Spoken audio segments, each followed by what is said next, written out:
오늘은 계시록 변론 중고 38번째 시간입니다. 계시록 12장 세 번째 시간입니다. 오늘은 예비처의 보호와 양육에 대해서 말씀 변론하도록 하겠습니다. 지난 시간에 우리가 중요한 말씀을 드렸는데요. 이 계시록 12장을 알지 못하면 마귀의 세력을 이길 수 없는 겁니다. 이 계시록을 알지 못하고 다 자기네가 승리자 반열이라고 생각을 하고 있는데 그렇지 않습니다. 이것처럼 지난 시간에는 이제 뭐에 대해서 얘기했습니까? 용과 덕으로 하늘에 전쟁이 있다 그랬죠. 이걸 정확히 알아야 됩니다. 또 우리가 싸움의 대상자가 무엇이고 마귀의 근본이 무엇인가를 알지 못하면 이게 승리할 수 없는 겁니다. 옛날에도 백전백승이라 그랬죠. 지피지기면 백성백성이라 그랬는데 이게 바로 뭡니까? 이 상대를 정확히 알아야 이길 수 있는 능력이 나오는 거거든요. 이 영적 원리가 그렇습니다. 먼저 우리의 싸움의 대상자는 계시록 12장 9절에 뭐라 그랬습니까? 옛뱀, 마귀라고도 하고 사단이라고도 하는 온 천하를 깨는 자라 그랬죠. 내어 쫓기니까 그의 사자들도 그와 함께 내어 쫓기니라. 이건 바로 뭐예요? 에덴 동산에서 하와를 깨던 뱀이 용이 돼서 왕권을 가졌다 이 말입니다. 근데 거기에 보니까 그의 사자들도 함께 나갔다 그랬죠. 그 마귀의 쫄개들이 많다는 겁니다. 여러분들 생각해 보십시오. 여러분들이 잘못 알고 있는 게 뭐냐? 천사가 타락해서 마귀의 근본이라고 그랬는데 이건 아닙니다. 왜 그러냐? 하나님이 타락한 자에게 왕권을 준다는 말이 이게 해당이 됩니까? 영계 법칙에 맞지 않거든요. 말씀에 이기는 자에 마귀의 왕권을 주는 것이 하나님의 법이거든요. 그래서 옛날에 뱀에게 진 이러한 아담의 죄 때문에 우리가 왕권을 뺏긴 건데 예수님이 십자가에 들어가심으로 왕권을 회복하는 그리스도의 권세를 가져왔죠. 그 그리스도의 권세를 가진 자들이 이제는 뱀이 용이 돼갖고 공중어들을 잡은 그 용을 이기는 그런 자들에게 왕권을 준다 이 말입니다. 그래서 우리가 지금 하늘에서 전쟁이 일어나는 일이 왜 그런다 그랬어요? 하나님이 왕권 받은 종들을 못 나오게 하는 마귀의 세력에 대항해서 하나님은 미가엘 천사장에게 왕권 받은 종들을 도와주라는 명령을 내린 겁니다. 그럼 그게 뭐예요? 이제 목숨을 아끼지 않고 피와 말씀 증거로 하나님 말씀을 증거하는 정도를 외워서만 싸워주거든요. 요 반열에 안 들어가면 마귀를 이길 수 있는 공중어들을 이길 수 있는 권세가 내려오는 것이 아니고 그 은혜가 내려오는 것이 아닙니다. 이걸 우리가 정확히 알아야 되거든요. 그래서 우리가 지금은 이제 용이 나타나서 용이 14만 4천 명이 다 찰 때까지는 참새 권한을 하나님이 허락한 겁니다. 그래서 14만 4천 명이 다 차면 이 용이 하늘에 있어야 될 이유가 없어요. 하나님의 보좌 앞에 또 공중권세 잡은 그 공중에서 다 쫓겨내려오는 겁니다. 여기도 분명히 이제 용이 쫓겨내려오고 그 사자들도 저와 함께 쫓겨내려온다 그랬거든요. 이거는 14만 4천 명이 다 차면 마귀가 공중에 살 일은 없기 때문에 땅으로 내려오는 겁니다. 이 땅으로 내려오는 때가 이게 후 3년 반이거든요. 이걸 환란이라고 그러는 겁니다. 그때는 온 세상에 마귀의 세상이 되는 겁니다. 이때에 성도가 견딜 수 없는 때가 오는 것이 이게 환란에 빠졌다 그러는 겁니다. 이 근본을 알지 못하고 이거를 자꾸 다른 방법을 한다면 그 마귀를 이길 수 있는 능력과 권세가 올 수가 없는 겁니다. 그러면 이제 그 용마귀를 싸우고 용마귀의 이제 그 하수인 그 독은 누굽니까? 그건 바로 마귀의 세력인 공산당 세력이거든요. 공산당 세력은 또 누굴 사용합니까? 공산당 세력은 거짓 선지자를 사용하는 겁니다. 그래서 지금 많은 종들이 거짓 선지자에 들어간 겁니다. 하나님의 법을 알지 못하고 영계법을 알지 못하기 때문에 하나님의 법에 맞지 않으면 누구의 지배를 받습니까? 마귀의 지배를 받게 되는 겁니다. 마귀의 지배를 받게 돼서도 그걸 알지 못하고 있거든요. 그러니까 싸움의 대상자는 이게 용이고 싸움을 할 수 있는 사람은 누굽니까? 여기에 철장 권세 받은 종을 통하여 이제 이기는 자가 나오면 거기에 한 무리를 이루는 14만 4천 명의 무리만이 싸움의 대상자가 될 수 있는 겁니다. 상대도 안 하는 겁니다. 다른 종들에게 용마귀가 상대할 필요가 없는 겁니다. 그게 그렇게 되어 있거든요. 하나님의 법이 그렇게 엄중한 건데 그걸 알지 못하니까 이 영계 싸움을 할지 못하는 겁니다. 이 말씀대로 하나님이 이루어지는 역사가 이루어지는데 지금은 영계적으로만 이루어지고 있지만은 이제 어떻게 해요? 환난 날에 하나님이 이제는 참된 종이 누군가, 권세 역사가 받을 종이 누군가, 천군 전사가 도와줘서 보호받는 자가 누군가를 분명히 알게 되는 거거든요. 그걸 우리가 알아야 됩니다. 그 시기에 대해서 이제는 14만 4천 명이 참여는 마지막으로 공산당 정권의 아래에 있는 택한 백성을 구하는 역사가 5개월 동안 진행되고 나면 마귀가 이제는 땅으로 쫓겨내기 때문에 땅이 마귀의 세상이 된다고 그랬죠. 그걸 이제 오늘부터 여기에 증거하게 되는 겁니다. 말씀 계시록 12장 13절 14절을 보겠습니다.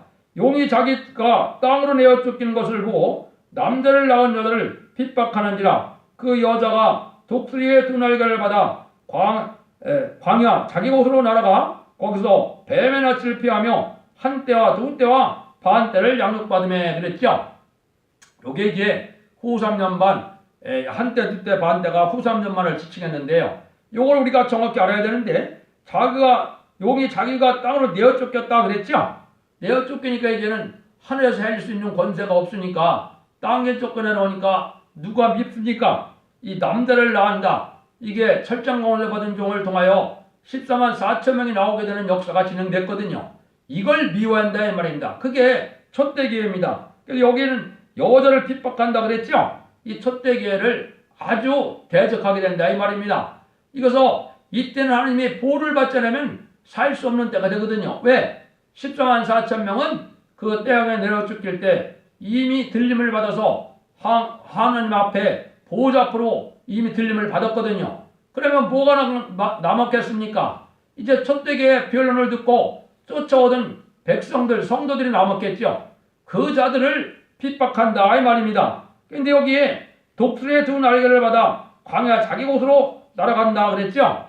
요거는 12장 6절에서 하나님이 보호해주는 장소가 뭐라 그런다 그랬나요? 여기에 보면 광야로 도망가매 거기서 1210 동안 저를 양육하게 하여 하나님이 예비한 곳이 있더라 이렇게 얘기했죠. 요 예비한 곳이 있다는 말이 예비처를 뜻합니다. 이거를 이제 정확히 설명해주는 성경이 어디냐? 이건 이사야 33장입니다. 이사야 33장을 먼저 보면 이 예비처가 무슨 일을 하게 되는가를 알게 되는 겁니다. 이사야 33장 20절입니다. 우리는 절개 지키는 시온성을 보라. 내 눈에 안정된 처소된 예루살렘을 보이리니 그것을 옮겨지지 않을 것이요 그 말뚝이 영영이 뽑히지 않을 것이요 그들이 하나도 끊치지 않을 것이며 여호와께서는 자기의 엄중에 우리와 함께 계시리니 그것은 마치 노지라는 배와 큰 배가 통행치 못할 넓은 하수나 강이 들림과 뜰 곳이라. 하나님이 안정된 처소가 있다 그랬죠. 이게 예비처입니다. 근데 여기는 하나님이 얼마나 이게 정확하게 또 절대적인 보호를 해주느냐. 여러분들 중국을 가보신 분들은 아마 그걸 알 거예요. 우리나라는 궁궐을 그렇게 짓지 않았는데 중국 같으면은 어떻게 했습니까? 궁궐을 지면 왕의 반란 세력들이 쉽게 쳐들어오지 못하도록 주위에 다 땅을 파서 큰 강을 만들었죠. 그걸 뭐라 그럽니까? 그걸 해자라 그러죠. 해자라는 말이나 여기 보면 배나 큰 배가 통행치 못할 하수나 강 같은 것이 들림 같을 것이라. 하나님이 마치 그렇게 만들어준다 이 말이에요. 이 악의 세력들이 전혀 들어오지 못하는 천군 전사를 통해서 하자와 같은 그런 강과 같은 아무도 거기에 범접하지 못하는 그런 장소를 만들어서 하나님이 절대적으로 보여준다 이 말입니다. 이게 이제 첫대기를 따라오던 성도들이 보호받는 겁니다. 여기서는 이제 어떻게 되느냐? 만약에 합당치 않은 자가 거기에 있으면 어떻게 되느냐? 24절에 나옵니다. 그 거민은 내가 병들으노라 하지 아니할 것이요. 이 얘기를 했죠. 하나님이 합당하지 않은 자가 예비처에 살게 되면 다 병으로 소탕을 한다 이 말입니다. 하나님이 택하고 하나님이 보호받을 만한 이러한 백성들만 보호해야지 마귀의 세력을 보호하는 것이 아닙니다. 하나님은 이렇게 병으로 해서 안 죽은 자가 섞이면은 하나님은 완전히 멸망시킨다 이 말입니다. 근데 거기서 뭘 한다 그랬습니까? 또 거기 거하는 백성이 사죄함을 받으리라 그랬죠. 이게 이제 복 받는 기간이 되는 겁니다. 여기서는 사죄함을 받는다 그랬는데 요게 계시록에서는 양육받는다 이런 겁니다. 그게 무슨 뜻일까요? 예수를 믿었는데 아직 잘 모르거든요. 변호 성도가들이 예언의 말씀을 듣고서 그걸 믿고 따라하는데 변호 성도들은 하늘로 올라가 버리고 나니까 하나님을 잘 믿어야 되는데 예수님을 잘 믿어야 되는데 성경적 지식이나 이것이 부족하겠어요? 안 부족하겠어요? 부족하죠? 그때 당시 이제 뭐를 받는 거예요? 이제는 예비처에서 이제 이러한 신앙 지식을 이제 배우게 되는 겁니다. 그래서 하나님의 은혜를 줘서 거기는 어떻게 돼요? 이제 1000살 동안 죽지 않을 몸으로 변화를 받는 겁니다. 변화 성도는 변화 승천할 만한 몸을 이제 변화 승천할 만한 그런 은혜를 받지만은 예비처 간 사람들은 변화 승천할 사람들은 아니거든요. 그렇기 때문에 1000살까지 죽지 아니할 몸으로 개조를 받고 또 무장을 하고 마귀질이 이제 소멸되는 역사로 해서 양육을 받는다 이렇게 한 겁니다. 이게 정확한 해석입니다. 여러분들 이거를 잘 생각하셔야 돼요. 그러면은 여기 이제 또 한 가지 중요한 비밀이 하나 있습니다. 어떻게 보현되었나요? 그 여자가 독수리의 날개, 두 날개를 받아 그랬죠? 이것만 보면 억측이 많이 나올 수 있는데 이것의 관련 성격가 정확히 나와 있습니다. 성경을 해석하는 방법은 하나님이 숨겨놓은 짝을 찾아서 그 성경 말씀의 짝만 바로 찾으면 성경은 자동적으로 해석하게 되어 있는 겁니다. 이것이 유일한 성경의 올바른 해석 방법입니다. 이거 이사야 34장 16절에 그렇게 말씀하셨거든요. 그럼 여기에 대한 짝을 두 기절만 찾아보면 이걸 정확히 알 수 있습니다. 한번 제가 봉독해 올립니다. 먼저 출애굽기 19장 4절입니다. 나의 애굽 사람에게 어떻게 행했음을 내가 어떻게 독수리날개를 날개로 너희를 업어 내게로 인도했음을 너희가 보았느니라. 옛날 이스라엘 백성들 애굽에서 구원해서 홍해를 건너서 또 광야생활을 건너서 가나안 땅에 들어가기까지를 하나님이 뭐라 그랬습니까? 독수리 날개로 너희를 업어서 인도했다 그랬죠? 요게 그 방법입니다. 이걸 얘기한 거거든요. 또 그런 말씀을 또 했거든요. 이게 신명기 32장 11절 12절에 나와 있습니다. 마치 독수리가 그 보금자를 어지럽게 하며 새끼 위에 노뿔거리며 그 날개를 펴서 새끼를 받으며 그 날개 위에 그것을 엎는 것 같이 여호와께서 홀로 그들을 인도하셨고 함께한 다른 신이 없었도다. 얼마나 정확히 얘기했습니까? 하나님의 신의 역사를 됐다는 거죠. 요게 바로 뭡니까? 하나님의 부리는 영인 천사가 이제는 하늘에서 할 일이 끝났기 때문에 이제 이때부터는 뭐예요? 땅에 있는 하나님의 택한 백성을 보호하는 역사가 있었던 겁니다. 지금은 아직 공중에서 싸워주고 있지만은 천사가 옛날 알파 역사는 어떻게 했습니까? 베드로나 바울이 감옥에 가도 다 내놓는 역사를 했죠. 이거는 은혜시대 복음을 전하는 때이기 때문에 이거는 죽지 않게 하는 것이 아니고 순교당하는 것까지도 하나님이 허락해서 인도함을 받는 겁니다. 근데 말세에는 죽는 시대가 아니기 때문에 변화승천할 거기 때문에 이 천사가 죽지 아니하도록 절대적인 보호를 해주는 것을 뜻한 겁니다. 이거를 독수리의 두 날개를 받아 광야 자기 곳으로 날아갔다. 자기 곳을 이제 정확히 아시셨죠? 그래서 이거는 환란 때마다 하나님의 택한 백성들을 보호하는 곳이 방방곡곡에 세계 도처에 숨겨져 있는 겁니다. 그래서 인간은 알 수 없으나 하나님은 예정된 삶 속에 그런 일들로 다 준비되어 가고 있는 겁니다. 이래서 이제는 이 사람들이 죽지 않는 그런 보호를 받게 될 때 양육을 받는 일이 있게 된 겁니다.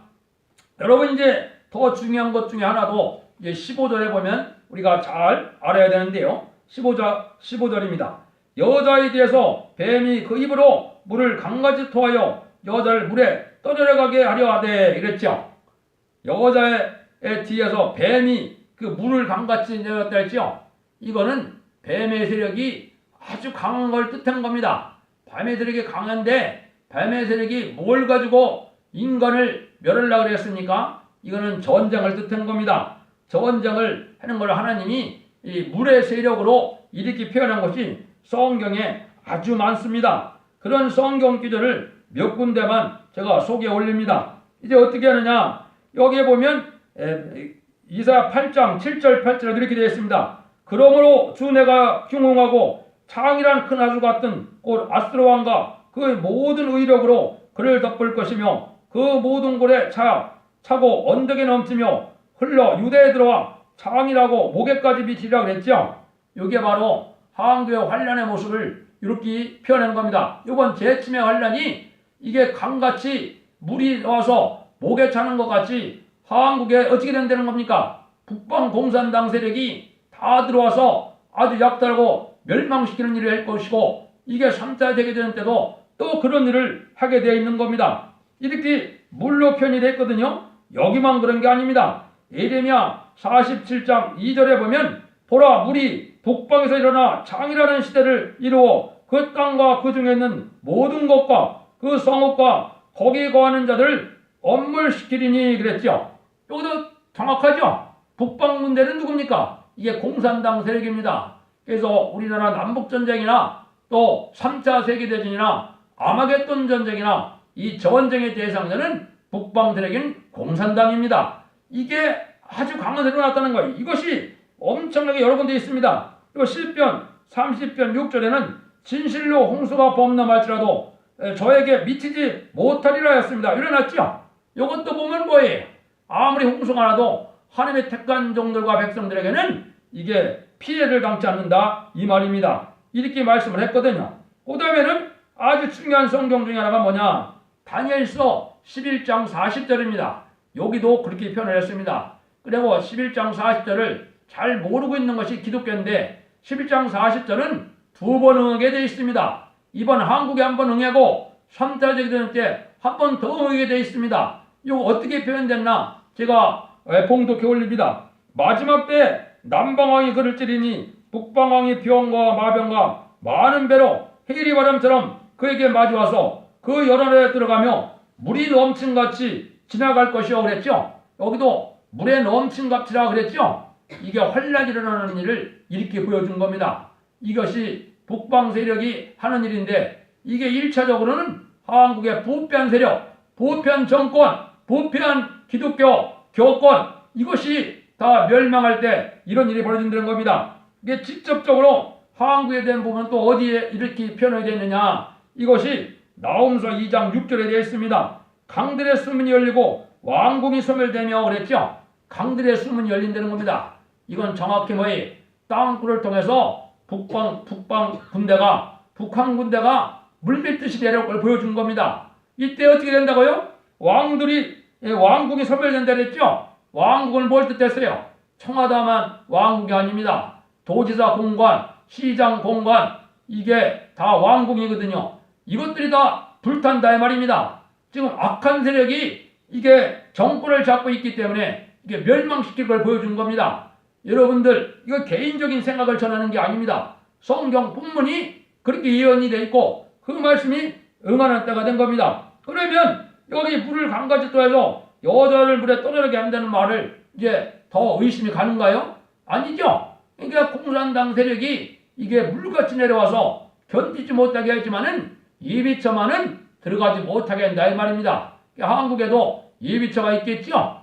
이제 정확히 비결세 들은 것이 많이 나오지만은 제가 보기에는 첫대계 주의가 될 것입니다. 그래서 지금은 순금제 첫대 중앙교회가 생겼지만은 이게 도처에 앞으로 생기는 날이 올 겁니다. 여러분들은 그게 되어지나 안 되나 두고 보시면 알 겁니다. 그럼 한 번 더 보시죠. 12장 16절입니다. 광야 땅이 겨자를 도와 그 입을 벌려 용의 입에서 토한 강물을 삼키니 그랬죠. 아까 물이 넘어온 게 환란이라는데 이 환란을 하나님의 초능력적인 역사로 막아줘서 피해를 당치 않는다는 말을 이렇게 표현한 겁니다. 그래서 이때 이렇게 표현되는 이유가 어디 있느냐? 다니엘서 12장 1절에 이렇게 나와 있습니다. 미가엘 천군을 동원하여 둘러 호위해주고 네 민족을 호위한다 그랬죠. 이게 천사를 통해서 환란의 패를 전혀 당치 않게 한다 이 말입니다. 그래서 여러분들 잘 알아야 될 게 뭐냐? 이스라엘이라는 말도 성경에 크게 세 가지로 구분이 되어 있습니다. 이걸 구분하지 못하면 성경을 바로 깨달을 수가 없습니다. 첫 번째 이스라엘은 누구냐? 육적 이스라엘을 뜻했습니다. 두 번째 이스라엘은 누구냐? 기독교인을 뜻했습니다. 예수를 믿음으로 하나님의 백성이 된 자가 이스라엘입니다. 또 세 번째 이스라엘은 누구냐? 계시록 7장에 최종 이기자의 반열이 이스라엘입니다. 이거를 구분하지 못하니까 별 억측된 엉터리 같은 성경 해석을 하게 되는 겁니다.